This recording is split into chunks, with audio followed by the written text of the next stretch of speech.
안녕하세요. 1월 12일 금요일 이원재 끝내주는 경제 시작하겠습니다. 이 얘기 누가 한 얘기인지 한번 들어보세요. 미국에게는 영원한 친구도 적도 없다. 오직 이익만이 있을 뿐이다. 누굴 것 같으세요? 미국 사람이겠죠, 일단. 미국에 정말 유명한 사람인데요. 미국 최고의 외교관 그리고 국무장관 지냈던 헨리 키신저, 작년에 100세 일기로 돌아가셨는데요. 이분이 남겼다는 이야기입니다. 요즘 이 얘기가 저는 자꾸 떠올라요. 왜 그러냐? 우리나라 때문에 그런데요. 윤석열 대통령이 가치 외교 많이 이야기하시잖아요. 작년에 해외 순방비 538억 원 썼다고 해요.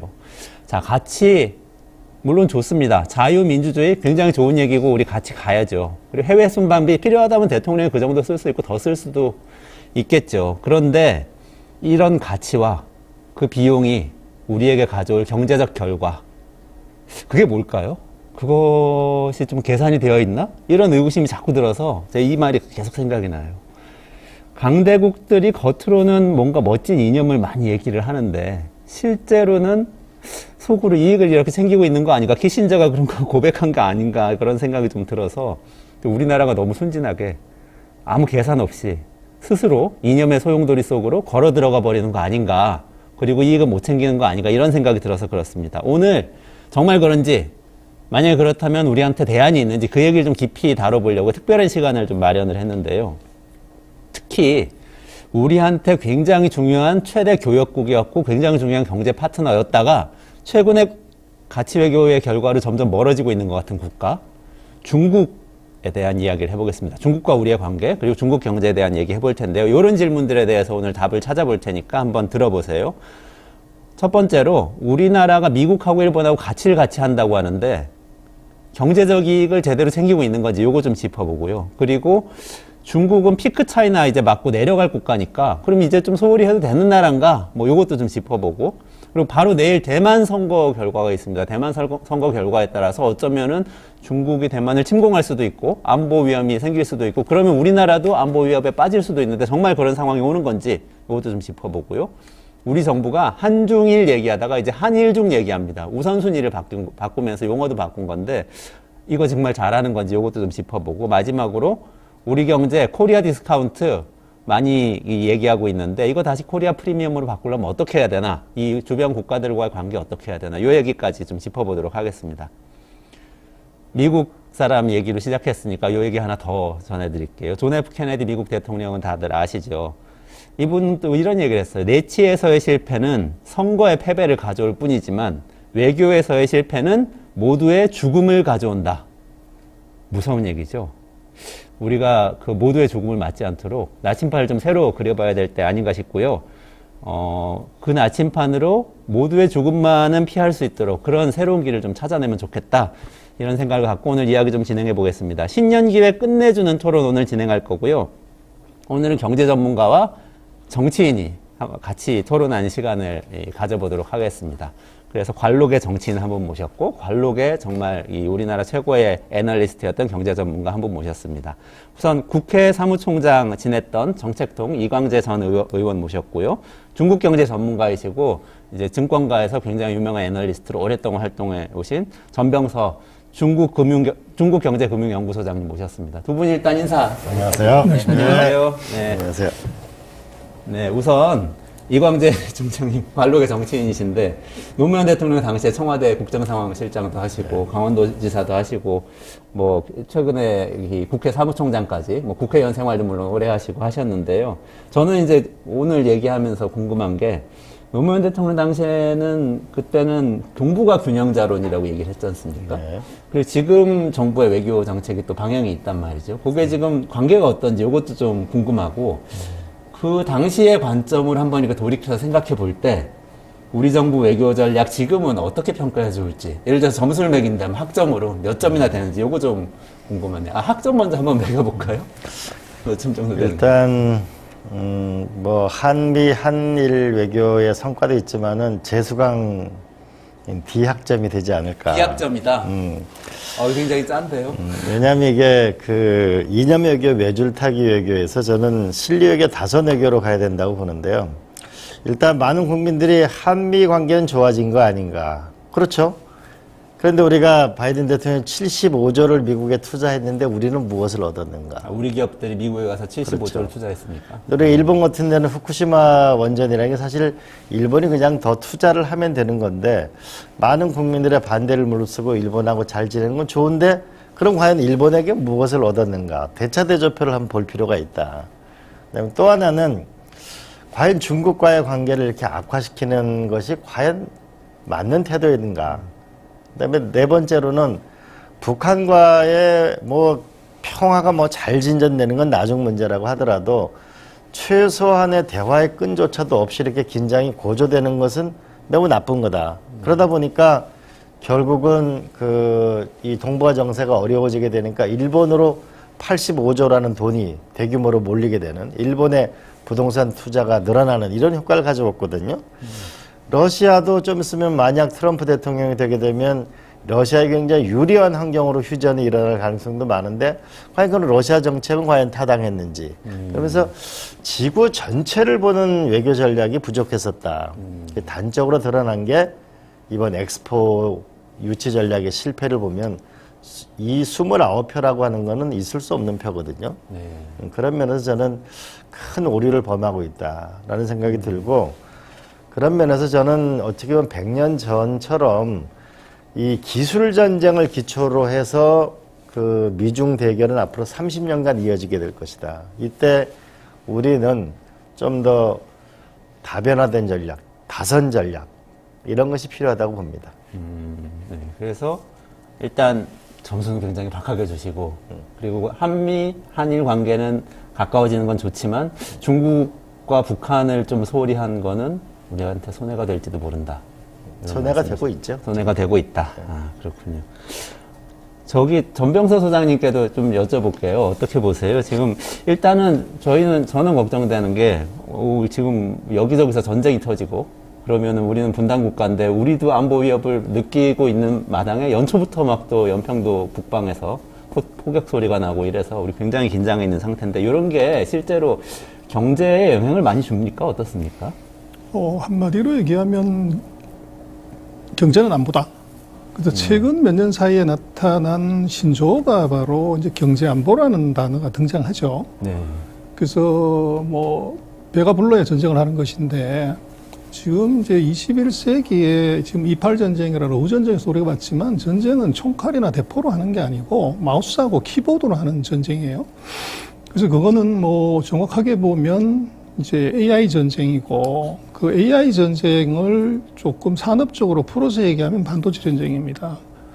그래서 한국을 먹여 살리고 한국을 이제 당당하게 만드는 게 뭐냐. 방금 미총장님 그런 말씀 하셨지만 제가 볼 때는 미중 관계, 한중 관계에서 그 수명이라고 하는 것은 대한민국의 반도체 수명과 일치한다. 그래서 미국이 과거에 이제 미국의 80년 이후에 미국 대통령이 한국을 이제 오면은 맨 먼저 가는 게 휴전선이었죠. 그래서 한국의 인계철선이 이게 이제 휴전선이라고 봤는데 이번에 바이든 대통령은 휴전선을 안 가고 삼성전자 반도체 공장을 갔어요. 거기에 답이 있다고 봅니다. 그래서 지금 21세기에 지금 대한민국의 인계철선은 38선이 아니라 이 하이닉스하고 삼성전자의 반도체 라인이다. 그래서 이것은 앞으로 미래의 미중의 전쟁이 이 AI 전쟁이고 사이버 전쟁이면 거기에 들어가는 핵심 품목, 부품이 바로 반도체인데 거기에 한국이 미국도 중국도 절대 무시할 수 없는 세계 1등을 한다는 거죠. 그래서 이게 이제 문제인데 우리로서는 미중의 관계로서 중요한 것은 반도체를 안정적으로 생산하고 안정적으로 판매할 수 있는 것이 이게 우리 경제 안보입니다. 그래서 그 측면에서 미국이 왜 역사 이래로 처음으로 우리 대통령이 이제 취임하시고서 미국을 갔지 미국 대통령이 온 적이 없어요. 왜 왔냐? 그리고 우리가 최근 뭐 한 2년 사이에 중국과의 관계가 최악이지만 거기에 보면은 우리가 중국이 자기네 말로 얘기하는 핵심 이익을 건드렸다. 그래서 그랬을 때 이제 표현이 뭐라고 나오면 우리 최고 이제 리더가 얘기하는 데서 중국이 그 일개 대변인 장관급 수준이 불장난하다가 타 죽는 수가 있다. 이런 극단적인 발언을 해요. 네. 그런 발언을 했다 그러면 막 과거 같았으면 뭐 주먹이 하나 날라왔을 건데 지금까지 그런 적이 단 2년 동안 없습니다. 이유는 뭐냐? 그게 바로 반도체 때문에 그런 거죠. 그래서 지금 그 한중 관계, 뭐 미중 관계에서 대한민국을 당당하게 만든 것은 40년 전에 그 할아버지의 해안, 그 이제 시선이, 시력이 아들과 손자를 웃게 하고 대한민국을 당당하게 만들었던 것 같아요. 그래서 지금 뭐 여러 가지 우리가 한중 관계, 미중 관계에서 우리가 비관적인 뷰를 많이 내지만 미국도 갖지 못하고 중국도 갖지 못하는 절절히 원하는데 갖지 못하는 걸 갖고 있으면 물론 뭐 10등 하는 놈이 1, 2등 하는 놈한테 대든다는 건 아니지만 약자 코스프레는 철저하게 하더라도 우리 스탠스는 아마 제가 볼 때는 역대로 가장 당당해진 것 같아요. 그것이 이제 정치가, 외교가 밖에 가서 이제 어떻게 보면 세계 넘버원, 넘버2한테서 대접받는 진짜 이유다. 그래서 결론적으로 보면은 한국으로서는 반도체 안보를 어떻게 지키냐. 요게 핵심이고, 코리아 디스카운트라는 것이 이게 오버밸류 될 수 있는 프리미엄을 받을 수 있는 것도 결국은 반도체에서 찾아야 된다. 그렇게 보시면. 그러니까 좀 거꾸로 반도체가 우리의 안보다 이렇게 말씀을 하시네요. 아까 그 이광재 총장님 말씀하신 것 중에 미국한테 이렇게 막 우리는 다 우리 기업들 다 가서 75조 투자했는데 얻은 게 뭐냐 그러셨는데 이런 뭐 반도체라든지 이런 부분에서 뭔가 우리가 얻을 수 있는 게 있을까요? 결국 미국이 갖고 있는 거는 하이테크 기술이잖아요. 결국은 AI 기술 부분이 역시 발달되고 양자 컴퓨터 같은 경우가 여태 IBM이 한국에 팔질 않았거든요. 근데 중국이 양자 컴퓨터가 발달하다 보니까 연세대학교 이번 리스를 했죠. 양자 컴퓨터. 연세대학교에서 리스를 했죠. IBM에서. IBM에서 리스를 해서 이제 하게 되는데 이게 이제 기존의 슈퍼컴퓨터 같은 경우가 전기료가 한 30억 들어간다면 양자 컴퓨터 같은 경우는 마치 예술품 같이 생겼는데 여기는 한 2억 원 미만으로 들어가게 되거든요. 효율성이 훨씬 높고. 그러면서 이 AI 기술과 양자 컴퓨터 이런 하이테크 기술 부분에 대해서는 과거 반도체를 할 때는 스탠포드에 많이 갔는데 MIT의 AI 연구소나 이런 부분에서 전략적 협력이 저는 필요하다고 봅니다. 그리고 또 하나는 중국이 결국은 그 허락하지 않는 부분이 하나가 금융이고 하나가 통신 분야인데 저는 한국이 5G, 6G가 강하고 하나는 결국 모든 게 통신으로 세계의 이 정보를 움직이잖아요. 그렇게 된다면은 앞으로 그 일론 머스크가 하는 저궤도 위성, 아마존이 하고 있는 저궤도 위성하고 한국의 5G하고 6G하고 결합하게 되면은 이건 세계 통신 시장에서의 뭐냐면 절대적 우위를 가져가게 되는 거다. 저는 좀 전에 전병서 소장님께서 말씀하셨던 결국 반도체라는 것 때문에 우리가 칩오라는 책을 누구나 지금 굉장히 열독하잖아요. 네. 결국 이 반도체라는 것이 이 AI 시장을 움직이는 하나의 핵심적인 요소라면 또 하나는 통신으로 움직이기 때문에 통신을 우리가 한미 관계에서 우리가 얻어내면 도움이 되고 또 하나 세 번째로는 결국 에너지 문제거든요. 우리가 96% 에너지 정도 수입을 하고 있고 일본도 수입을 하고 있는데 SMR 기술이든 우리가 핵융합 기술이든 이 특히 우리가 이런 기술 건설 부분에는 유리하기 때문에 SMR 원천 기술과 한국이 만나는 거. 그러면 에너지 문제를 하나를 해결하면서 동시에 데이터 센터를 한국에 두는 거죠. 우리가 일본이 이 전략적 자산으로 데이터 센터를 주려고 했는데 거긴 지진이 많잖아요.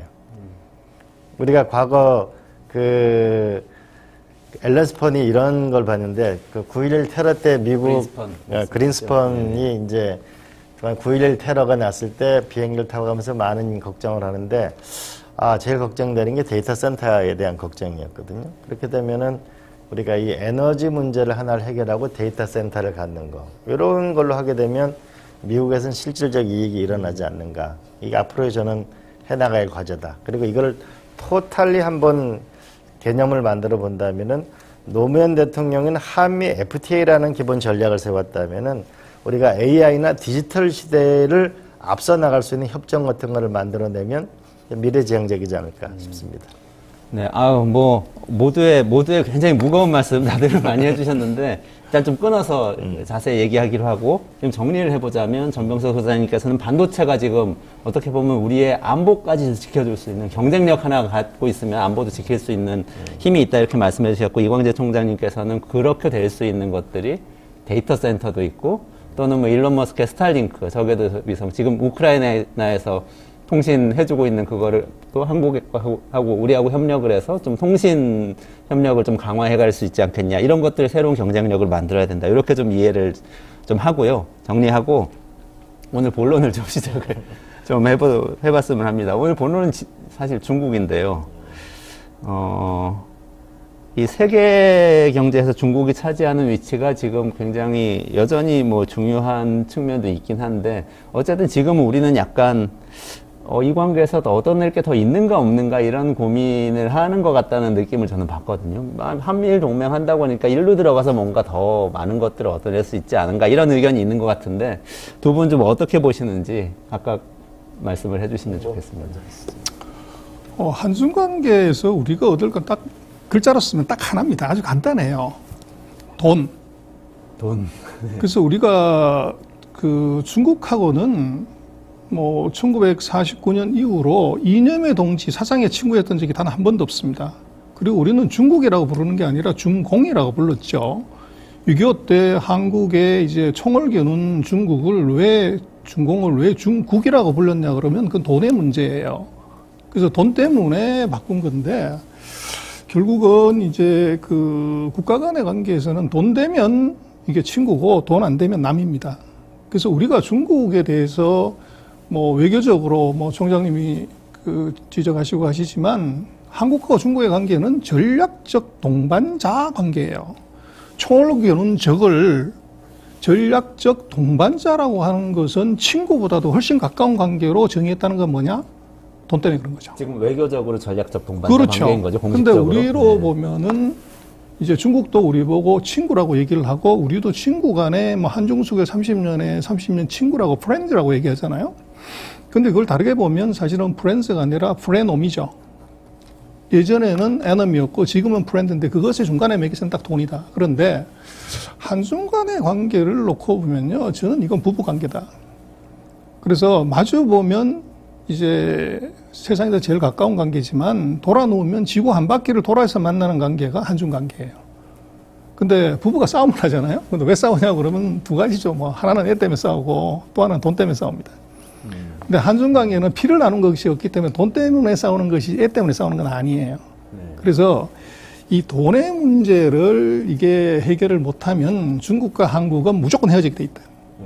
그래서 결국은 돈 되는 걸 어떻게 이제 만드냐 하는 것이 방금 이 총장님 얘기하신 것처럼 중국도 필요하고 한국도 필요한 곳에서 접점을 찾아내는 것, 이게 이제 우리로서는 중국과 협력을 해야 되는 것이지, 우리가 그 사이에 있던 거 먹던 거 부르던 거 이거 그냥 중국에 팔았는데 중국이 이제 그거 다 따라와가지고 그래 팔 수 없다고 그래가지고 이걸 갖고서 뭐 중국이 이렇다 저렇다 하는 것은 의미가 없는 것 같아요. 그래서 저는 이제 뭘 하나 얻느냐 그러면 결국은 돈으로 모든 것을 해석하고 가야지, 거기다 정서나 이념, 사상을 넣으면 우리로서는 중국 해석이 안 된다. 할 필요도 없고. 네.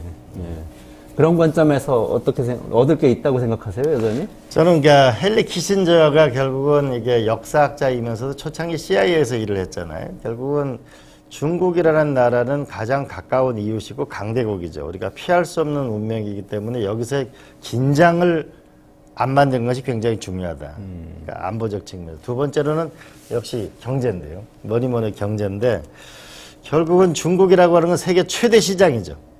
10억 명이. 그럼 이 최대 시장에서 결국은 그 테슬라도 투자를 하고 애플도 투자를 계속 하는데, 한국 기업이 이들보다 빠져나오면 손해지, 여기서 반드시 돈을 버는 새로운 활로를 찾아야 되는 거죠. 여기 시장이 있는 거니까. 그 다음에 세 번째로는 중국은 제조업 강국이, 우리도 제조업 강국이거든요. 그러면서 서로 이 제조업을 잃어버린 나라는 반드시 망합니다. 그런 면에서 보게 되면 현대 모비스하고 중국하고 보면은 합자회사를 만든 게 120개 정도 되거든요. 이러면서 미들테크 부분에서의 협력을 강화하는 것은 의미가 있다. 더 나아가서 마지막으로는 중국은 자원이 많잖아요. 우리 그 희토류나 이런 자원이 많기 때문에 소위 우리가 기초에 뭐냐면 공급망이나 이런 부분에서의 자원, 우리가 요소수 하나 때문에 엄청 어려움을 겪었잖아요. 그런 부분에 리스크를 줄이는 것도 중요한 의미가 있다고 보죠. 그러니까 두 분의 말씀을 종합하면 어쨌든 중국과는 돈과 관련해서 뭔가 같이 할 수 있는 것들을 찾아야 한다. 그게 히토류나든 아니면 제조업에서의 역할 분담이든 미들테크의 협력 이런 것들 이제 말씀하셨는데 하나하나 구체적으로 좀 짚어보면서 오늘 토론을 좀 진행해 보도록 하겠습니다. 먼저 그래도 지금 핫한 주제가 있잖아요. 대만 선거가 내일 바로 진행이 되는데 일단 이거 정치 문제니까 이광재 총장님께 이거 다시 한번 여쭤볼게요. 대만 선거 일단 어떻게 될 건지 좀 궁금하고요. 다들 걱정하시는 게 이거 대만 선거가 친중파하고 친미파하고 싸우고 미중 대리전 같이 되고 있다고 지금 언론에 많이 나오지 않습니까? 그럼 한쪽이 이기면은 중국이든 미국이든 어느 쪽이 발끈하고 일어서서 안보에 위험이 생기는 거 아니야? 그러면 우리나라 어떻게 되는 건가? 이런 불안들이 다들 있어요. 어떻게 보시는지. 이번 대만 총통 선거는 아마 그 친미 성향을 갖고 있는 아마 총통은 민진당이 되고 의회 쪽은 아마 친중 성향의 그 국민당이 되지 않을까 싶습니다. 근데 재밌는 거는 이 커윈저라는 타이페이 시장이고 의사 출신인 이분이 20% 여론조사가 이상 나오고 있는데 팔로워 수로 보면은 그 100만 팔로워를 가지고 있고 나머지 후보들은 뭐 10만, 20만밖에 안 되거든요. 커윈저는 민진당, 국민당 아니고 제3당인 후보죠. 민중당인가요? 네. 그렇죠. 그래서 굉장히 이분은 근데 현상 유지, 이게 친미도 아니고 친중당 현황 양원 관계를 그대로 유지하자라고 하는 이 제3 후보가 탄생하게 되면서 저는 결국은 만약에 민진당이 총통을 가지게 되고 의회는 친중파가 되게 된다면 중국 정부는 아쉽지만 저는 그 연성형 전략, 지금 뭐냐면 전쟁이나 이런 것보다는 선거를 통해서 획득해 나가는 전략을 해 나가지 않을까 싶고요. 다만 좀 전에 우리 전명 선생님이 그 반도체 얘기를 했는데 결국은 대만이 뭐냐? 대만의 TSMC다. 대만 GDP의 40%. 만약에 전쟁이나 유사 상황이 터지면은 그것이 만약에 타격을 받게 되면 전 세계 GDP의 10% 자체가 암흑기로 몰고 오게 될 이 TSMC라는 게 본질이 볼 수 있다. 그러면 이 TSMC 이거를 지금 중국은 반도체 굴기를 하는 게 국가적 목표인데 여기다 어려움을 겪어가지고 스스로 반도체를 못 만들어내는데 TSMC를 어렵게 하는 일은 없을 거다. 다만 중국은 하나의 중국을 해야 되고 미국도 뭐냐면 계속 긴장이나 이런 국면이 커지게 되면 미국 무기가 많이 팔리게 되는 효과는 있는 거고 또 한쪽에서는 국민의 지지를 모으는 효과도 있는 거죠. 근데 본질적으로는 이 TSMC가 대만을 지키고 있다. 그리고 중국은 연성형 전략으로 선거를 통해서 차근차근 저는 해나갈 거라고 봅니다. 결과가 어떻게 돼도 침공은 안 할 거다, 중국이. 이런 생각이. 저는 그렇게 보죠. 그렇군요. 이거 사실은 반도체, TSMC가 대만을 지킨다, 이렇게 말씀해 주셨는데, 전병서 소장님이 제 기억으로는 국내 최고의 반도체 애널리스트셨어요. 오래전입니다만, 제가 사실 예전에 전병서 소장님 그 국내 최고의 증권사의 리서치 센터장 하실 때, 대우증권 계실 때에 기자로서 가서 인터뷰를 청해서 같이 한 적이 있는데 그게 9.11 테러 2000년대 초반에 미국 9.11 테러 다음 날 바로 그 주였어요. 그래서 근데 그때 뭐라고 하셨냐면 삼성전자가 반토막이 난 상태인데 하루 만에 근데 집 팔고 차 팔아서 삼성전자 주식을 사라. 반도체가 미래다. 이렇게 말씀을 하셨던 기억이 나거든요. 근데 제가 그때 집도 차도 없었어요. 그래가지고 사지 못했는데. 제가 그때 만났어야 됐는데. 그러게요. 그래서 이 말씀 어떻게 일리가 있는지도 좀 궁금한데요. 정치인께서 말씀 주셨는데요.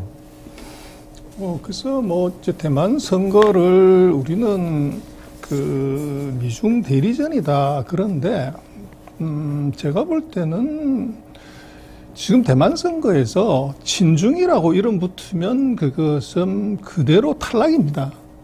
그래서 지금 민진당이라고 얘기하는 것은 이제 본성 사람들이기 때문에 이제 이번 정권에 그대로 이어받아서 이제 친미지만 국민당의 오리진은 공산당하고 싸워가지고 패배해서 왔기 때문에 공산당이 원수지 그거하고 친한 건 절대 아니에요. 그리고 이번에 이제 허요이라고 하는 이제 그 대통령 그 총통 후보를 왜 냈냐고 그러면 이 사람은 그 지금 이번 대만 선거는요 의사하고 경찰의 싸움이에요.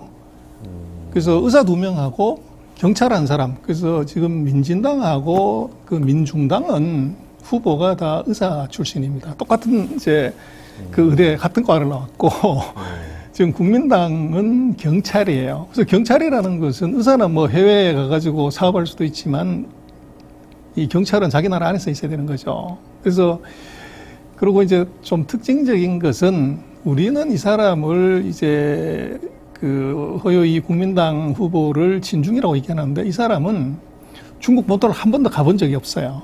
그래서 오히려 친중의 이미지를 탈색하려고 후보를 낸 거예요. 근데 이제 오로지 국민당의 입장에서는 자기 원수하고 손을 잡는다는 건 논리적으로 안 맞지만 지금 이제 그 민진당에서 경제를 지금 엉망진창으로 만들었단 말이에요.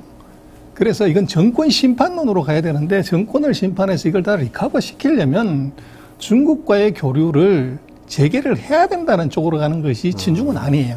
네네. 그래서 이제 그게 약간 제가 볼 땐 다른데 그러면 진짜 이 대만 사람들의 민심은 뭐냐. 뭐 미국도 그렇고 한국도 그렇지만 다 꼴 보기 싫다. 그래서 아까 이제 이춘영님 정확하게 예리하게 지적하신 그 제3당이 힘을 얻는 이유, 특히 MZ들한테서 힘을 무지 지금 받는 거죠. 그래서 제가 볼 때는 그 지금 민심은 이념이 아닌 실리고 정치가 아닌 경제인데 그 키워드로 얘기하자면 1. 전쟁 없는 2. 평화 3. 경제 성장. 요게 민심이고 요거를 대변하거나 이것의 아젠다를 세게 밀으면은 이게 당선이 되는 것이지 제가 볼 때는 이게 나 친중파니까 친미파니까 이것은 지금 서방 언론이 어떻게 보면 싸움 붙이는 것의 습관 때문에 친중 친미를 갈라놓은 것이지 그 안을 자세히 들여다보면 이건 스토리가 좀 다른 것 같아요. 아, 그러네요. 그러니까 사실은 제3당, 그 민중당이 약진한 것도 뭐 그런 배경이 있다고 볼 수도 있겠네요. 그렇죠. 그러면, 그렇군요. 그러면은. 아무래도 MZ세 그 젊은 세대들 같은 경우에는 지금 경제 상황이 계속 나쁘니까 그러니까 일자리 문제나 전쟁도 싫고, 이 위협이 생기는 것도 싫고, 우리의 경제 문제를 해결해달라. 이게 지금 그러다 보니까 3당 후보가 폭발적으로 성장하고 있는 거죠. 대만 집값도 많이 올랐다고 하더라고요. 그래서 그 MZ세대는 집값 올라서 살기 어렵다 이러면서 또 그 제3후보한테 몰린다 뭐 이런 기사도 제가 봤습니다. 그런 것도 사실인가요? 뭐 우리하고 똑같은데요. 전 세계가 집값 다 올랐죠. 그래서 이제 대만도 마찬가지로 젊은이들이 요구하는 것이 이제 집값 내려라는 건데 그건 현실적으로 불가능해요.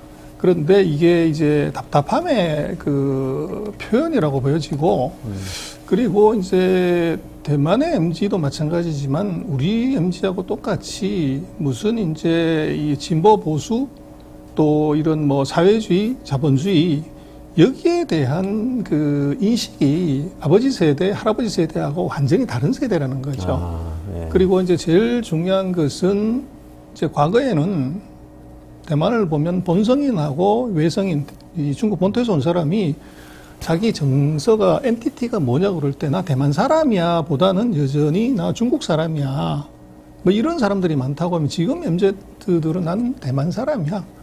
이제 이게 너무 커진 거죠. 네. 그래서 이제 대만 사람이라고 하면 대만에서 살아야 된다고 생각을 하면 제일 중요한 것이 집값이죠. 근데 집값의 폭등이라는 것은 그거는 최대 피해자는 기성세대가 아니라 사회 서려 진입하는 이제 영에이지들이 되는데 이 사람들이 상대적인 박탈감을 무지 크게 갖는 것이고 근데 그 누구 때문이냐고 그럴 때 사실은 정권의 누적이 만들어낸 실패지만 요거라거나 분풀이는 지금 앞에 보이는 사람한테 하다 보니까 그게 민진당이 돼버리는 거죠.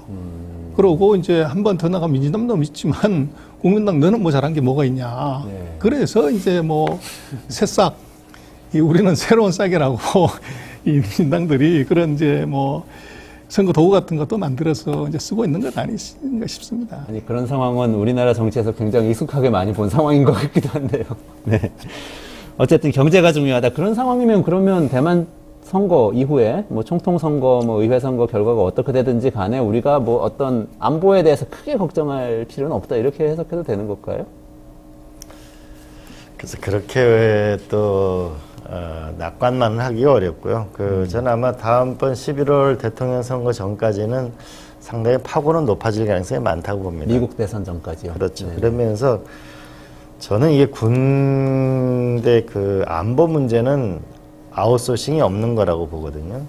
국가의 존립 문제이기 때문에 그렇기 때문에 한미동맹을 좀 철저히 해나갈 필요가 있고 또 하나는 그 대만 사태를 보게 되면 우리가 ASML이 어떻게 삼성전자하고 협력을 얼마 전에 했잖아요. 네덜란드요. 네. 지금 삼성전자보다 주가 총액이 높죠. 그런데 그 결국 대만으로 갈까 한국으로 올까 이런 많은 판단 중에 그 결국은 어쨌든 혼란은 돈은 안전과 자유를 통해서 움직이잖아요. 그런 면에서 우리가 대만의 정정이 불안해지는 거는 그 별로 대만한테 좋은 경제가 상황이 오지 않을 거다. 마찬가지로 일본에 85조가 몰린 것도 남북한의 상황이 나빠지게 되면 긴장이 높아지게 되면 한국으로 돈이 올 리가 없는 거죠. 그런 면에서 한편으로는 여기서 안정적인 정세 관리가 저는 필요하다라고 생각을 합니다.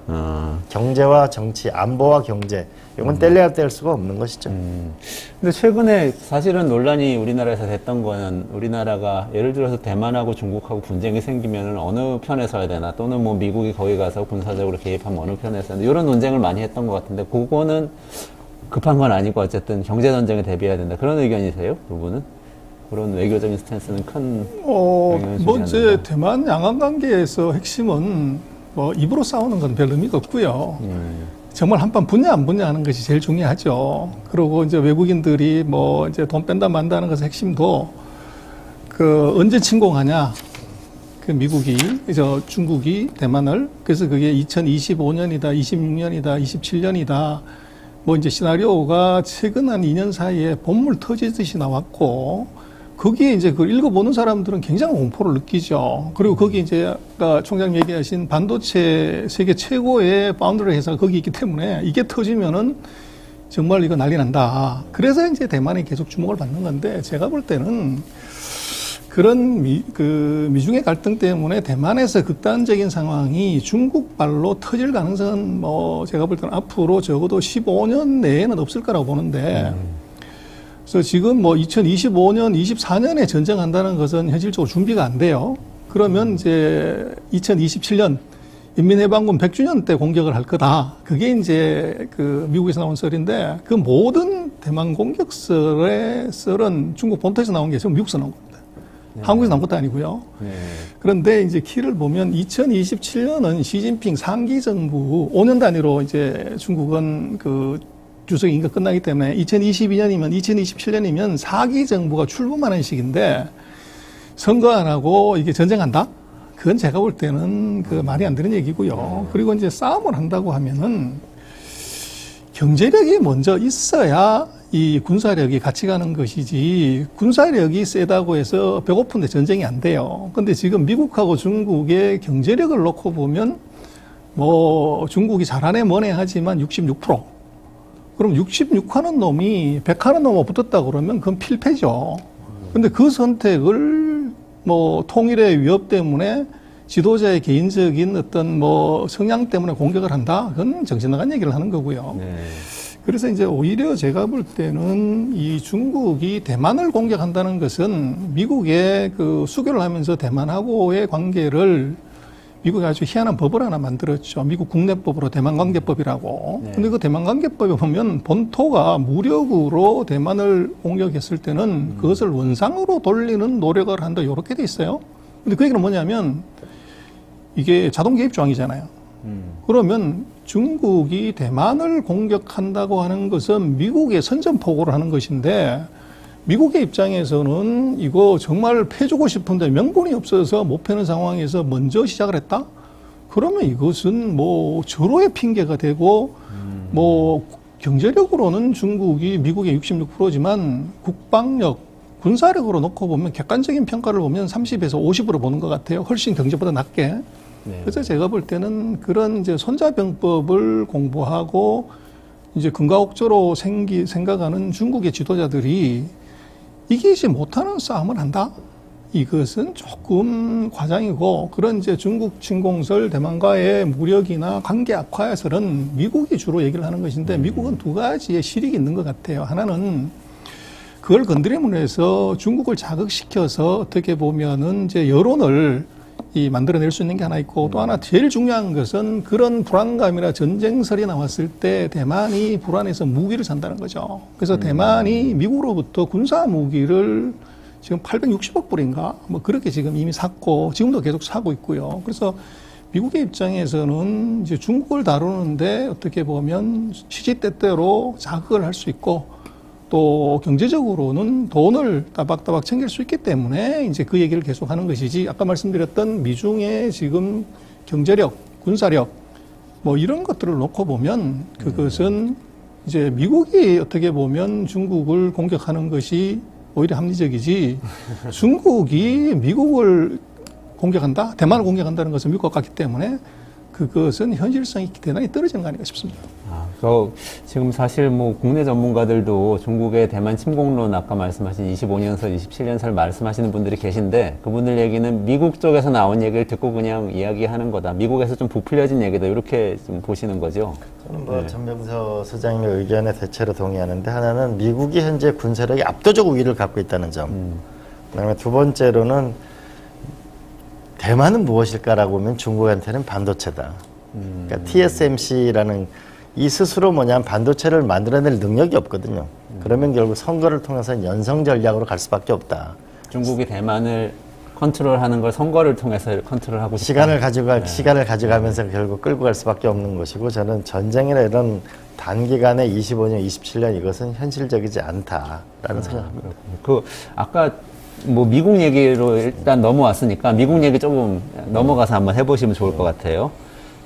아까 뭐 11월 달 미 대선이 굉장히 중요한 뭐 분수령이 될 수 있다 말씀하셨는데 거기서도 중국 반도체가 굉장히 핵심 쟁점이라는 이야기가 계속 언론에서 나오고 있더라고요. 네. 이게 어떤 영향을 준다는 건지 요거는 전 소장님께서 조금 설명을 해주시면 좋겠습니다. 미국 대선의 이슈는 결국은 이제 미국하고 중국은 실질적으로 전쟁을 하는 거거든요.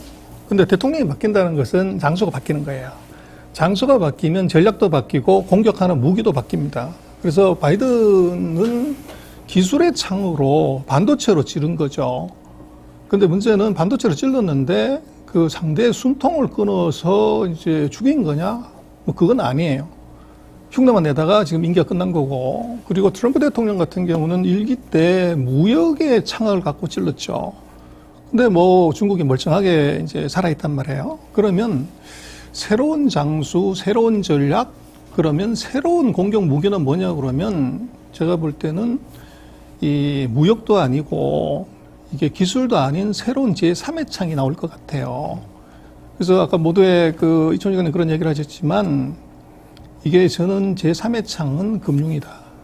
그래서 무역의 창, 기술의 창, 그리고 세 번째 금융의 창이 만약에 정권이 바뀌면 나올 가능성이 높고 그래서 지금 중국이 이게 뭐 WTO 가입하고 나서 모든 산업 다 개방했는데 개방 안 한 산업이 딱 하나 있습니다. 그게 바로 금융업이죠. 왜 개방을 안 하냐?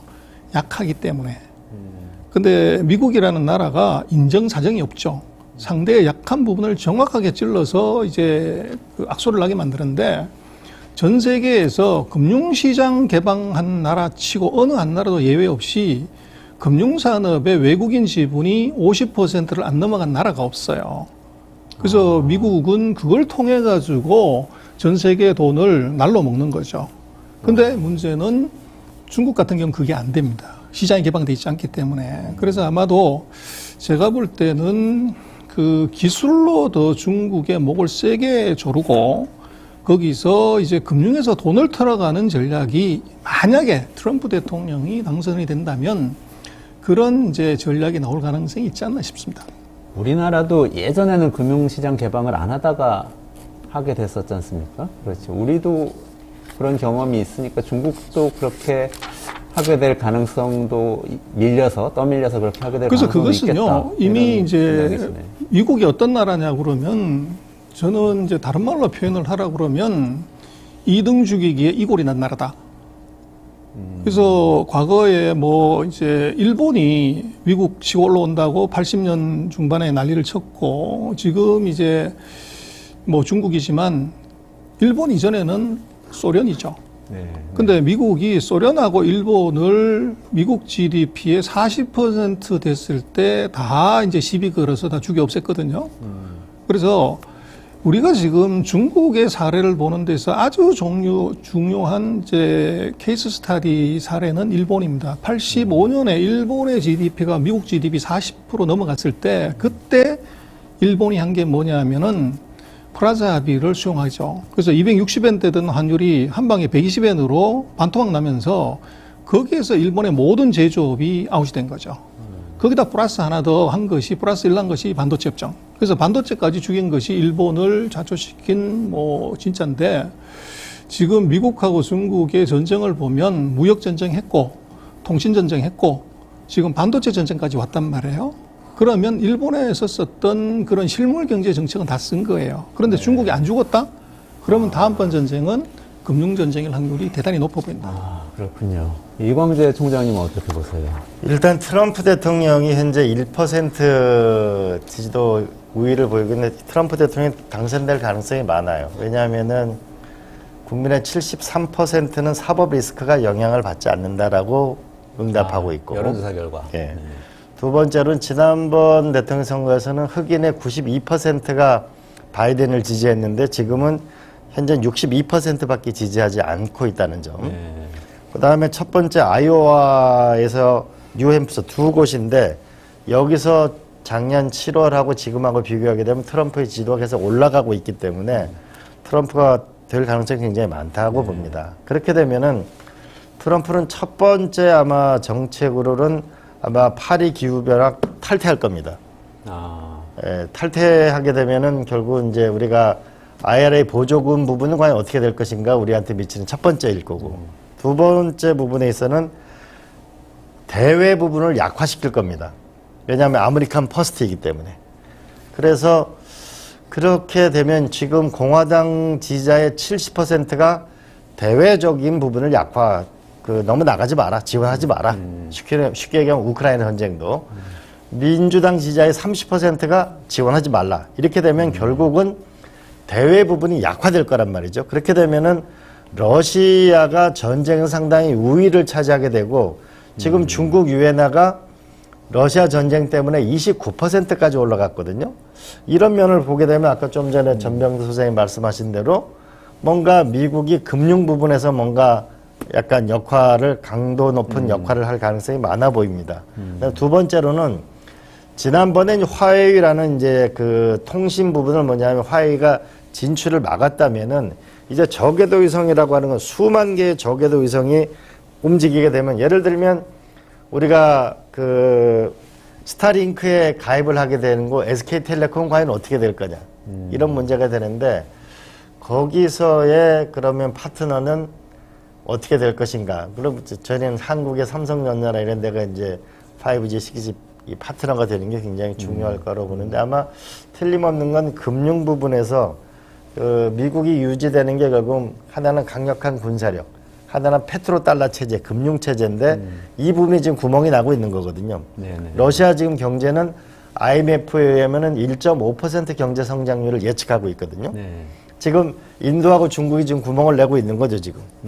그런 면에서 뭔가 금융에서의 그러니까 전쟁을 하고 있는데도 견조하게 그렇죠. 성장하고 있다. 지금 러시아 경제가 IMF의 그 예측에 의하면 1.5% 성장하고 있다고 보죠. 나머지 이제 유럽으로부터 경제 제재가 있으니까 오히려 뭐냐면 제조업 같은 걸 더 활발하게 해나가는 거죠. 그런 면에서 아마 미국은 이 금융, 페트로달러 체제 이런 부분에서의 그 자기 전략을 갖기 위해서 금융 부분에서의 전 상당히 강도 높은 것을 해나갈 가능성은 있지 않을까 이렇게 보고요. 그때 결국은 트럼프 대통령이 다시 당선된다면 우리가 이제 바이든 대통령 큰 외교 전략 기조 변화가 생기잖아요. 네네. 이때 우리가 좀 냉정하게 대응하는 게 중요할 것 같아요. 그렇군요. 아니, 그 말씀 듣다 보니까 제일 중요한 질문이 생각이 나는데. 그럼 미국이 그렇게 압박하고 해서 뭐 중국의 금융도 개방시키고 하면 중국이 좀 약화될 수 있잖아요. 그래서 지금 사실 우리나라 사람들 많이 피크 차이나 얘기를 많이 하거든요. 그래서 많이들 중국이 이제 정점 지났으니까 사실 뭐 중심축을, 우리 경제 중심축도 옮기고 외교도 옮겨가야 되는 거 아니야? 이런 의견은 좀 있는데, 요건 어떻게 보시는지 좀 여쭤보고 싶어요. 일단은 요거는 정치적인 부분은 이광재 총장님께 조금 먼저 여쭤보고 그다음에 경제적인 부분에서 어떤지 좀 여쭤볼게요. 중국이 사실은 제 느낌에도 옛날엔 미중 패권이 된다 이렇게 많이 얘기했는데 요즘은 뭐 다자고도가 되는 것 같기도 하고 중국이 약화된 것 같은 그런 느낌도 있습니다. 저는 앞으로 미중 간의 그 경쟁은 30년 동안 치열하게 될 거라고 봅니다. 우리가 잊지 말아야 될 거는 미국은 2000년 동안 1등이었던 나라입니다. 전 세계에서. 우리 미국은 또 전 세계 범접할 수 없는 최강 국가라고 하는 거, 이 두 가지를 잊지 말아야 되고, 중국이 경제 5% 성장을 한다고 해서 이게 지금 성장률이 낮은 것처럼 얘기하는데, 우리는 인구 10억이 5%거든요. 우리는 5천만이 1.5%인데, 우리가 지금 남 걱정할 때는 아니다라고 봅니다. 그러면서 보면은, 우리가 그럼 무엇을 생각할 건가 보면은, 미국은 기술 전쟁의 승자를 해본 경험이 있어요. 우리가 오펜하이머라는 영화를 보게 되면은 원자폭탄을 만들기 위해서 13만 명의 과학자를 동원해가지고 세계대전을 승자를 이끌었잖아요. 두 번째로는 달나라 프로젝트를 케네디 대통령이 추진해가지고 43만 명이 동원돼가지고 결국은 오늘날 인터넷이나 GPS나 다 개발한 게 미국이잖아요. 지금 바이든 대통령 들어서고 나서 세계적인 반도체를 기초로 세계적인 기술 전쟁을 준비하고 있는 미국에서 우리가 반드시 배워야 된다. 두 번째로는 중국도 시진핑의 주요 지도자들이 한 달에 반 한 번씩 모여서 집체 학습을 공부하잖아요. 기술의 변화를 공부를 하잖아요. 아, 그래요? 그럼요. 제가 이제清华대학 있을 때 중국의 집체 학습에 나가서 강의했던 분을 제가 15분 정도 인터뷰를 한 적이 있는데요. 아, 주석하고 같이 집체학습. 그렇죠. 거기에 이제 그 주니어 한 명, 시니어 한 명 두 분을 불러가지고 한 주제를 가지고 하루 종일 토론을 하거든요. 네네네. 그리고 미래 기술이 뭐냐, 미국은 뭐냐, 이런 거 하면 끝나고 나면 입장문을 발표한단 말이죠. 저는 그걸 보면서 크게 깨달은 적이 있어요. 야, 중국 지도자는 공부를 하는구나. 그게 난 한국이 배워야 될 가장 큰 점이고, 더 재밌는 거는 우리나라 국회는 국회의원 300명 중에 이공계 출신이 9.7%밖에 없어요. 근데 그 중국 지도자들은 기술에 대한 이해가 매우 높다. 이것이 중국에서 배울 점이고, 또 하나는 중국은 이미 세계의 공장, 우리가 중국의 베이징에 가게 되면 우리 가짜 물건 파는 거 있지 않았습니까? 이게 10년 전하고 지금하고는 이 세계의 공장을 했기 때문에 이 제조업에서 높은 경쟁력을 가지고 있습니다. 그래서 다만 지금 중국은 반도체나 첨단 기술에 약하기 때문인데 이건 시간 문제이다. 그래서 미중 두 개의 나라가 대응하는 걸 보고 우리가 배워야 된다, 지도자들이. 그렇게 생각합니다. 여전히 중국은 강해질 것이다 이렇게 보시는 당연히 중요해지고 전 소장님은 어떻게 보세요? 그 언론이나 그 정치의 그 레토릭, 언론의 헤드라인 액면대로 믿지 마라. 그래서 그건 이제 지금 피크 차이나가 어디에서 나왔냐면 미국에서 나온 얘기거든요. 미국하고 중국은 서로 전쟁을 하잖아요. 전쟁을 할 때 상대방에 대해서는 이제 어떻게 보면 좀 네거티브하게 이렇게 봐주는 게 답인데 그게 미국 언론의 답이지만 문제는 이 피크를 치는 경제의 피크는 언론이나 정치가 하는 게 아니고 기업이 하는 거죠. 그래서 피크 차이나의 답은 이 언론의 헤드라인이 아니라 미국 기업인들이 어떤 액션을 하냐를 보고 판단하는 것이 답이다. 네. 그래서 거기 답은 첫 번째 앨런 머스크하고 애플의 팀 쿡을 봐라. 피크 차이나를 친 이제 재미없는 나라에 왜 공장을 안 빼고 예를 들면 세계 최대의 전기차 공장을 짓고 세계 최대의 ESS 공장을 짓는 앨런 머스크는 도대체 어떤 사람이냐. 그다음에 이제 중국의 내수 시장이 나빠서 이거 이제 끝났다, 문 닫고 나온다고 그러는데 그러면 맥도날드하고 스타벅스하고 월마트하고 코카콜라는 왜 문 안 닫고 안 나오냐? 우리의 이제 뭐 마트들은 다 문 닫고 나왔는데 거기에 답이 있다는 거죠. 근데 전 세계에서 정보가 가장 정확하고 예리하다고 하는 것이 한국일까요, 미국일까요? 물어보나마나 미국이죠. 근데 미국의 중요한 기업들은 중국에서 안 나오는데 한국의 중소기업들은 나왔다고 중국이 피크 쳤다? 그러면 미국은 바본가? 미국의 이 어떻게 보면 포춘 500대 기업의 상위 랭크하고 있는 기업들의 액션을 보고 판단하는 것이 맞다 그렇게 보여지고 지금 피크 차이나니 뭐 이런 얘기를 많이 하긴 하는데 작년에도 그랬고 금년에도 그렇고 중국이 뭐 4.5% 성장한다고 그러는데요. 4.5% 성장이면 전 세계 주요 기업들 중에 인도 하나 빼놓고는 가장 높은 성장이에요. 네. 방금 이 총장님 얘기하셨지만 우리가 1.4, 1.5 하는데 그럼 우리의 거의 3배 되는 성장을 하는 것이 끝났다? 이건 이제 조금 이상한 얘기고. 근데 이제 인도 같은 경우는 중국 GDP의 4분의 1이에요. 중국 GDP의 4분의 1인 나라가 이제 6%, 8% 성장하는 것하고 그것의 4배 되는 나라가 이제 4.5%, 5% 성장한다는 것은 아까 GDP 규모로 얘기를 하면 중국의 5%는 예를 들면 인도의 그 20%하고 맞먹는 거죠. 그래서 그걸 그렇게 봐야지 그 미국의 언론에서 얘기하는 헤드라인으로 미국의 정치인들의 얘기하는 이제 피크 차이나로 그대로 액면을 보면 실수한다. 전 소장님, 제가 얼마 전에 충격을 좀 받았던 게요. 그 비아디라고 중국 그 자동차 기업이 전기차에서 테슬라 앞서가지고 세계 1위 됐다는 거 제가 판매량에서 그거 보고 좀 충격을 받았는데, 왜냐하면 뭐 우리는 중국은 보통 저가 제품 또는 뭐 중간 정도 기술 수준 되는 제품들에서는 뭐 잘할 수 있다 이렇게 생각하지만 전기차는 테슬라 일론 머스크가 하는 건데 그것까지 따라잡는 건가 이런 생각이 들었거든요. 그리고 지금 첨단 산업이나 자동차 산업 뭐 이쪽에서도 지금 중국이 계속 성장세를 거듭할 가능성이 높습니까? 그거는요. 저는 기술은 시장 절대 못 이긴다. 그걸로 답을 드리고 싶은데 기술이 아무리 있다고 하더라도 손님 없으면 안 되는데요. 우리는 이제 그렇게 생각하죠. 인당소득 13,000불대 거지들이 어떻게 테슬라의 고급차를 사냐. 그게 이제 우리가 잘못 보고 있는 평균의 오류죠. 그래서 뭐 13,000달러라는 것은 14억 줄 세웠을 때 가운데 딱 쳤을 때 7억 등 하는 사람이 이게 13,000달러는 얘기고 상위 5천만 등 우리하고 인구가 같은 1억 등 사람들은 미국보다도 더 높은 소득을 가져요. 그래서 결국은 중국의 전기차 시장이 미국이 작년에 2022년에 99만 대 팔았는데 중국이 680만 대를 팔았어요. 그 7배 가까운 시장이 된 이유는 시장이 크다는 건데 그 시장은 결국은 이게 구매력의 이제 의미고, 그래서 구매력의 의미는 뭐냐 그러면 전 세계 9대명 차의 27%를 중국이 지금 삽니다. 그리고 벤츠, 뭐 사장님, 회장님 타시는 그 벤츠의 36%를 중국이 사요. 미국이 한 13% 사는데 거의 3배 가까운 차를 중국이 산다는 거죠. 네.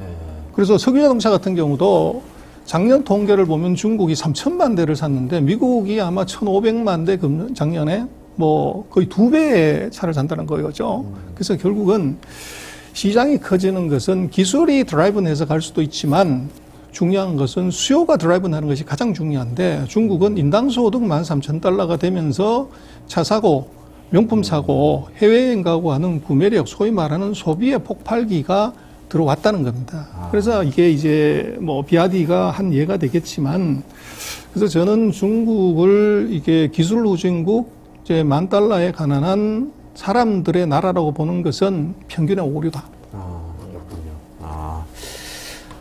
좀 무섭네요. 근데 어쨌든 그렇게 산업이 성장하는데 중국 산업정책 얘기하는 분들도 굉장히 많아요. 그래서 뭐, 전기차 같은 경우에도 아까 비아디도 전기차 보조금 주는데, 서방에서는 지금 소비자들한테 보조금 주는데 중국에서는 생산자에게 보조금 줘서 생산 대수 늘리는 쪽으로 보조금 주니까 비아디가 성장하게 됐다. 이런 포인트도 있고 그런데, 어떠세요? 뭐 정책 경험이 많으시니까 이광재 총장님, 이게 산업 정책이 번째로는 지금 전 세계는 그 산업 정책이죠, 경제 정책은. 네. 그런 면에서 중국 정부가 전폭적으로 밀어주는 재정적 측면이 하나가 있고, 두 번째 제가 눈여겨보는 거는 규제를 확 풀어주는 겁니다. 이제 전기차를 넘어서 자율주행차로 갈 텐데, 제가 중국에 가보게 되면은 자율주행을 얼마든지 이게 할 수 있거든요. 실험을 할 수 있는데. 우리는 그런 실험이 지금 마땅치가 않고, 우리나라 지금 규제개혁 특구가 164개인데 거의 뭐 제대로 되는 게 없거든요. 제가 이스라엘의 그 모빌아이라는 그 자율주행차를 가보니까 그 이스라엘 구불구불한 데를 전부 잘 다니거든요. 그리고 또 하나는 데이터를 충분히 주거든요. 그러다 보니까 중국이 데이터가 많은 기업이잖아요. 그러니까 앞으로 자율주행차에서도 중국이 우리를 앞설 가능성이 굉장히 높다. 그래서 지금 대한민국 정신 차려야 된다. 않을까라고 생각하죠. 네. 이전에 디지털 뉴딜도 추진하시고 그랬었던 걸로 제가 기억하는데 우리나라 그 정도 가지고는 모자란가요? 아니면 제대로 추진이 안 된 상태였던가요? 저는 지금 우리가 산업 정책을 보다 집중할 필요가 있고 또 하나는 규제 부분을 좀 확 풀어줄 필요가 있다고 봐집니다. 그리고 또 하나는 우리가 울산에 현대자동차가 있고 우리가 광주에 그 광주형 일자리 자동차 공장이 있는데 여기를 더 전폭적인 지원을 해야 됩니다. 그래야만 거기서 지방이 살고 새로운 산업이 일어날 수 있겠죠. 저는 조금 더 많은 일을 하는 것보다는 핵심적인 거 반도체, 자동차, 배터리 몇 개 부분에 집중적인 노력을 해야만 국가 경제가 일어선다고 봅니다. 반도체, 자동차, 배터리 이렇게 좀 집중해서 산업 정책을 펼치자. 이런 말씀이시네요. 지금 이 중국 피크 차이나에 대해서 제가 여쭤봤는데 두 분 다 피크 차이나 아니고 지금 중국 계속 더 성장할 거라고 말씀을 주셨어요. 그리고 오히려 우리가 중국에서 산업 정책 같은 경우에는 좀 배워갈 필요가 있다. 따라잡힌다. 이런 말씀 주셨는데요. 그러면 이제 조금 우리나라로 돌아와가지고 우리가 어떻게 해야 되는지에 대해서 조금 그 이야기를 해보면 좋을 것 같습니다. 최근에 제가 아까 모두에 조금 말씀드렸는데요. 그 좀 상징적인 사건이 한중일 이렇게 표현을 예전에 하던 거를 한일중이라고 표현을 하기 시작을 한 것 같아요. 이게 대통령도 그렇게 발언을 하고 이제 여러 가지 문서에서 그게 나오는데 이 부분은 좀 어떻게 보세요? 이거 총장님께 한번 이게 중요한 건지도 좀 궁금하고요. 저는 우리 좀 이 검사 경험이 많은 분들이 이게 조사하는 거하고 정책하는 건 다른 거다. 이렇게 한미동맹하고 이 중국의 전략적 동반자 관계가 배치되는 게 아니다. 두 개는 같이 갈 수 있는 거다라는 생각을 할 필요가 있고 또 하나 우리는 한중일을 한일중으로 바꿨잖아요. 근데 일본은 지금도 계속 일중한 씁니다. 그 일본은 일중한 계속 쓰는데 우리가 한중일 쓰고 이런 부분 자체가 나는 조금 더 맞지 않다. 그리고 자꾸 가치 외교를 얘기하는데 트럼프 대통령이 점점 이제 아마 가시화될 텐데 공약이 아마 좀 있으면 틀림없이 주한미군 철수 얘기하면서 10억 불 아니고 50억 불 내라고 얘기할 거예요. 이 가치 외교 한미동맹 하면은 뭔가 다른 것 같잖아요. 그러나 우리 이 상황에 우리의 전략을 대비해야 되는 거거든요. 네. 마치 같이 하면은 서로 다르지만 사우디하고 이란하고 얼마 전에 베이징에서 상호 협정을 맺지 않았습니까? 네.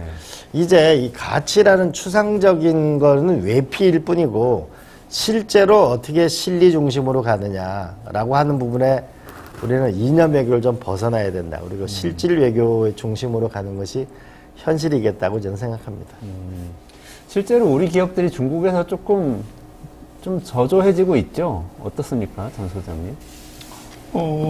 저는 한중일을 한일중으로 표현하는 거는요, 잘 잡았다고 생각을 해요. 그 얘기는 뭐냐면, 그 경제 규모 순인 거죠. 옛날에 중국이 G3였기 때문에 한국은 G10이고 중국이 G3고 일본이 G2였으니까 그 순서로 갔는데 지금은 한국이 G10, 일본이 G3, 중국이 G2니까 한일중으로 그렇게 이제 순서를 바로 잡은 거다. 거꾸로요? 그렇게 보면 어떨까 싶은데 문제는 그거 두 놈은 순서가 서로 바뀐 거죠. 뒤로 갈수록 이제 좋아졌는데 우리는 여전히 제자리에 머물러고 있다는 게 이게 문제죠. 한중일이든 뭐 한일중이든 간에 우리가 제일 작은 사이즈에서 못 벗어나간다는 것인데 우리가 중국한테 대접받았던 것은 93년에 우리나라 GDP가 중국 GDP의 83%까지 갔어요. 근데 지금 작년 보면 그게 9% 가까이 떨어집니다. 10분의 1로 쪼그라든 거죠. 그래서 여기에 지금 뭐 그게 가치 외교든 이념 외교든 실 외교든 간에 정치가 답을 해야 되는 것은 중국의 10분의 1로 짜부러들 때까지 우리는 뭐 했냐. 거기에 대한 우리 처절한 반성, 전략이 있어야 되는 것이고 중국에 대해서는 우리가 왜 이제 안 보이냐 하는 것의 문제는 지금 중국은 축구하고 반도체 빼놓고는 우리보다가 다 잘해요. 축구와 반도체. 그렇죠.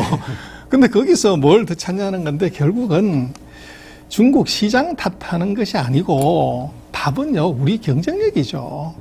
그래서 이제 그 경쟁력을 우리가 이제 잃어버린 건데 우리가 가진 반도체가 원래 우리 기술입니까? 자동차가 우리 기술이냐고요. 미국, 일본, 한국, 대만, 중국으로 넘어가는 기러기가 날아가는 그 루트에서 일본이 반도체가 지금 없어요. 그 이유는 뭐냐면 국제적인 이전 과정에서 그게 10년이든 20년이든 가는 그 달콤함에 있는 시기를 우리는 중국이라는 나라에서 너무 30년 동안 이제 사실은 꿀을 빤 거죠. 그러나 그것이 이제 끝나가는 건데 그것에 대해서 그러면 넥스트 스테이지에서 우리는 어떻게 보면 캐치업을 빨리 하는 퍼스트 무버는 했지만 그걸 뛰어넘는 프론티어를 우리가 못한 거죠. 그래서 지금 반도체는 우리가 잘하고 있냐 그러지만 반도체도 중국이 우리보다 인구가 28배고 경제 규모가 10배인 나라가 10년 동안 칼을 한 자루만 갈면 어떻게 되냐. 그러면 이것도 사실은 위험해질 수가 있어요. 그래서 우리로서는 지금 시장 탓하지 말고 그 사이에 우리가 팔던 거 먹던 거 입던 거 갖다 팔다가 끝났다고 중국을 돌아보지 않는 것은 넌센스고 다시 이제 우리가 중국에다가 뭐를 팔 거냐 이것을 박 터지게 정말 머리 터지게 연구하고 제품을 개발하는 것이 답이지 저거 신포도야 저거 맛이 없을 거야 그렇게 해서 적고 외면하는 것 이것은 잘못된 방향이다. 답은 미국을 봐라. 미국 기업이 그렇게 하는지 거기에 답이 있습니다. 전 소장님, 그 최근에 삼성 휴대폰이나 현대 자동차, 뭐 한국 화장품 이런 것들이 중국에서 인기가 시들하다는 얘기가 많은데 그럼 그것도 경쟁력 부족이다 이렇게 보시는 건가요? 당근인 게요. 지금 화장품은 한국에 이제 중국이 돈이 없어서 한국 여행 많이 오다가 보고 거기다가 한국의 대발의 아버지부터 시작을 해서 대장금이 유행하면서 이제 한국 화장품을 쓴 거고. 근데 문제는 그 사이에 중국의 화장품 시장이 뭐 커지면서 랑콤, 로레알, 뭐 시세이도, 가네보 전 세계 명품이 다 돌아버린 거죠. 그래서 이제 중국이 한국 화장품을 썼던 것은 어떻게 보면 한류에 편승한 어떻게 보면 값싼 질 좋은 화장품이었지만 이제는 전 세계 명품 화장품이 다 들어와 있는 상황에서는 중국은 브랜드를 알아버린 거죠. 그래서 그 브랜드에서 우리가 밀린 것이 있고 자동차나 핸드폰 같은 경우를 놓고 보면 지금 자동차나 핸드폰은 중국은 세계에서 1등이자 전 세계 월드컵 경기장입니다. 전 세계 모든 자동차 회사가 중국에 다 들어와 있는데 뭐 월드컵에서 또는 그 올림픽에서는 금, 은, 동만 쳐주는 것이지 그 아래는 의미가 없잖아요. 그래서 지금 중국에서 한국이 왜 사라지냐는 것은 금운동에 못 들었기 때문에 그렇다. 그래서 거기에 이제 답이 있는데 우리는 금운동에 못 들어서 탈락한 거를 자꾸 중국의 보복, 규제, 뭐 미중 관계 악화 때문에 그랬다고 하는데 제가 볼 때는 그것은 3이고 그 본질은 실력 부족이 7이다. 그래서 그 실력의 부족이라고 하는 것은 그 산업의 국제적인 이전 과정에서 중국에 너무 오래 탐닉하고 있었다는 거죠. 네. 그럼 지난 30년 동안이 어쩌면 오히려 좀 특수한 기간이었고 이제 진검승부가 필요하다 뭐 이런 상황인데 이런 상황에서 그러면 그 한중 관계 중국으로부터 그래도 정부가 뭔가를 기업들이 가서 경쟁력을 갖추도록 해주려면 뭘 해야 됩니까? 이 총장님 어떻게 생각하세요? 기본적으로 지금 전 소장이 말씀하신 것처럼 결국은 삼성전자 휴대폰이 샤오미보다 좋아야 되는 거죠. 가격 경쟁력이나 제품 경쟁력으로. 우리가 그 다음에 미국에 진출한 애플보다 좋아야 결국은 되는 거죠. 결국은 그게 핵심적인 거라고 볼 수 있다고 보고요. 두 번째로는 결국은 이제 브랜드 문제인데 그 중국 기업이 한국에 좀 투자한 구미에 가면 있거든요. 근데 똑같은 제품을 만들었는데 메이드 인 차이나라고 했을 때는 대략 한 50원 정도 받으면 메이드 인 코리아라고 하면 대략 한 70원, 80원을 받거든요. 이런 면에서 우리가 코리아라는 브랜드를 어떻게 만들어 가느냐가 또 하나 장점이고 또 하나 우리만의 전략이 있어야 되는데 우리는 오픈 소사이어티인데요.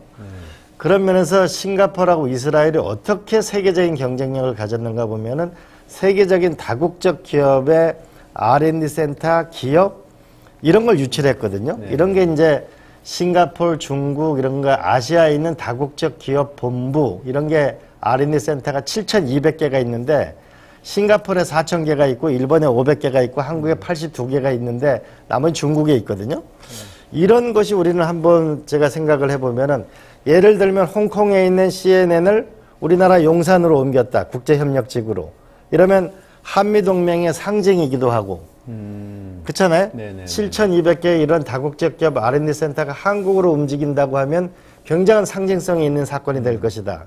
더 나아가서 우리가 연기금이 약 2,000조 정도가 있는데 싱가포르이 국제금융을 싱가포르로 유치할 때 보면 연기금을 운용하는 그런 인센티브를 줬거든요.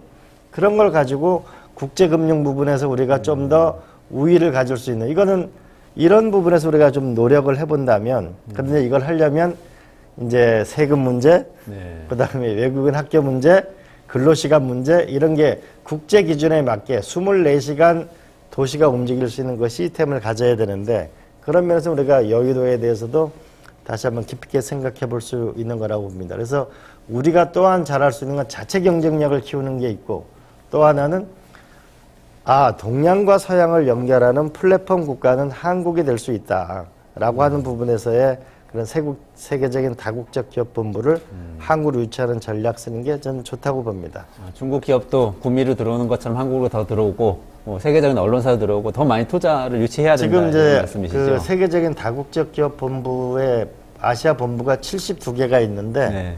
그 본부가 헤드쿼터가 아시아의 본부 헤드쿼터가 한국이었는 게 중요하죠. 이게 이스라엘이 이번에 일어서는 계기도 그랬고 싱가포르도 마찬가지였거든요. 네.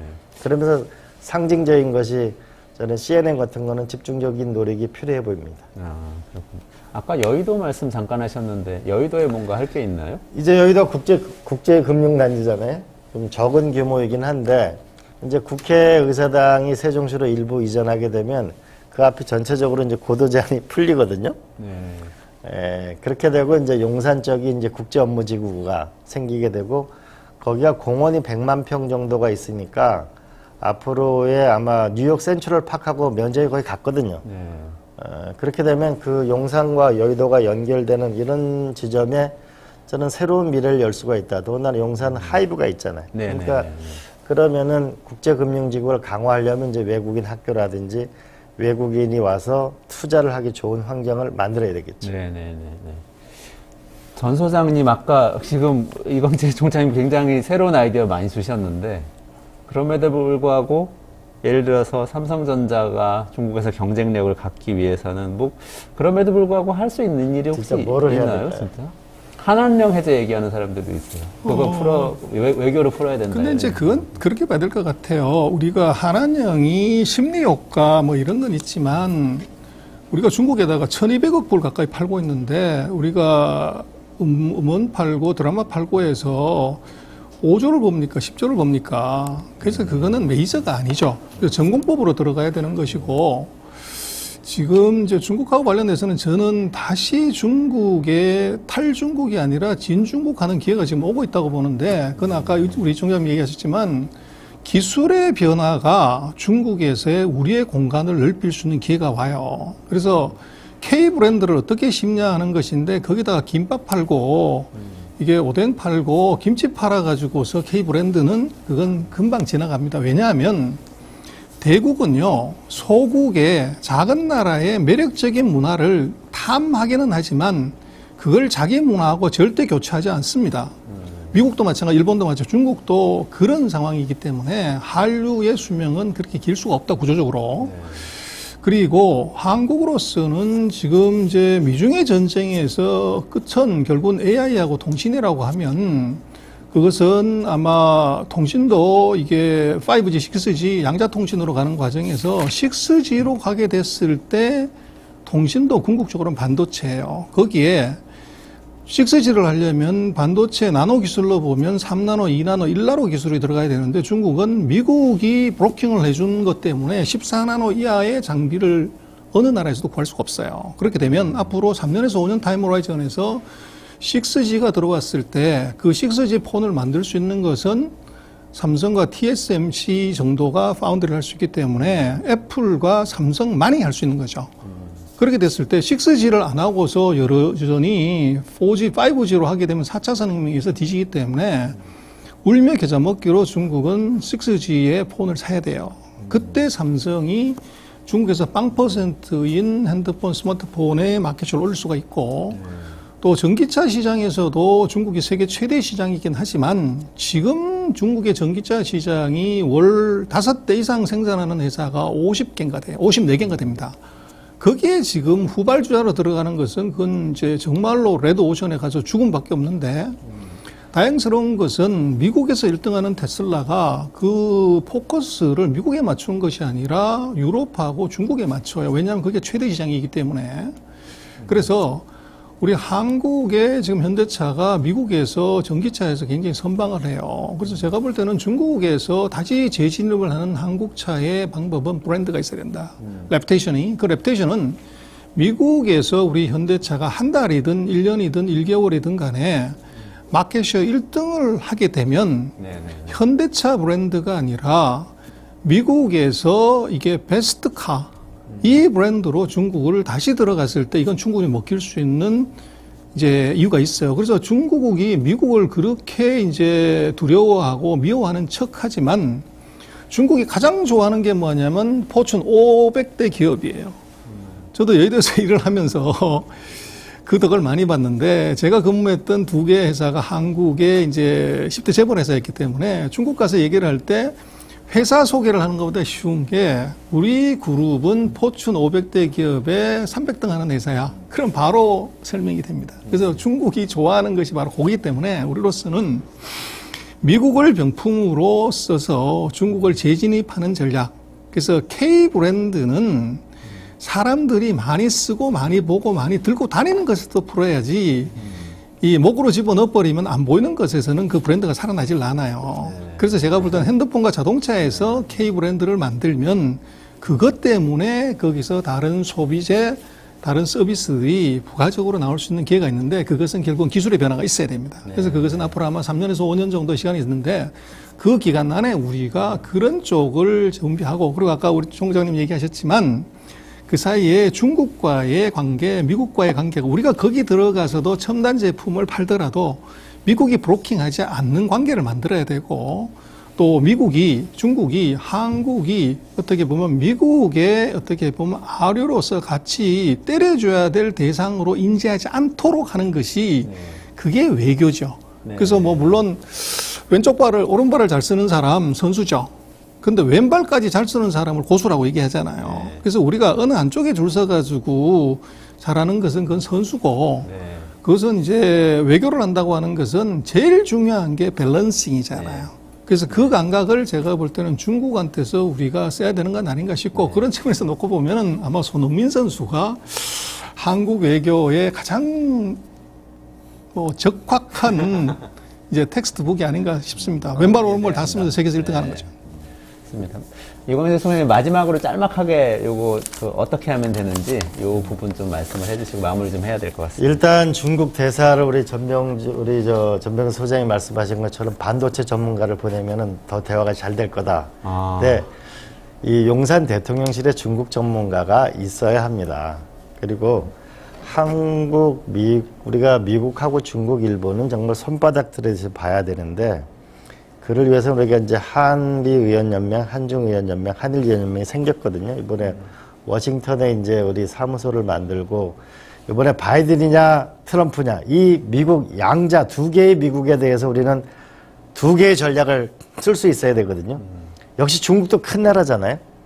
그래서 이 김대중 대통령이 하셨던 말로 끝을 내겠습니다. 우리가 강대국의 쇠창살에 갇혀 살 거냐 아니면은 도랑에 있는 소처럼 미국 풀도 뜯어먹고 우리가 중국 풀도 뜯어먹으면서 휘바람 불면서 가는 그렇게 살아갈 거냐라는 거는 전적으로 우리 실력에 달려있다. 그것도 기술 전쟁에 달려있다. 국력은 경제력에서 나오고 경제력은 기술력에서 나오고 그 기술력은 선진 교육에서 나온다고 봅니다. 네, 아유 고맙습니다. 오늘 토론 너무 재밌는 얘기 많았고 저는 배운 거 많고요. 그리고 마지막으로 남은 한마디는 전병선 소장님께서 미국을 병풍으로 중국에 다시 진입해야 될 때다 이렇게 말씀하시고 그 방법은 실력을 키워서 K브랜드 만들어서 가자. 기술력이 실력이다 이렇게 또 이 총장님 정리 잘 해주셨네요. 오늘 여기까지 진행을 하도록 하겠습니다. 오늘 긴 시간 말씀 나눠주셔서 감사합니다. 네, 수고하셨습니다. 네, 이원재 끝내주는 경제도 오늘 시간 마무리하겠습니다. 오늘 좀 다르게 진행해봤는데 어떠세요? 뭐 괜찮으신 것 같으면 앞으로도 조금 이런 방식으로 중요한 이슈를 길게 이야기하는 시간을 좀 더 가져보도록 하겠습니다. 네, 주말 잘 보내시고요. 저는 월요일 12시 반에 다시 뵙도록 하겠습니다. 고맙습니다.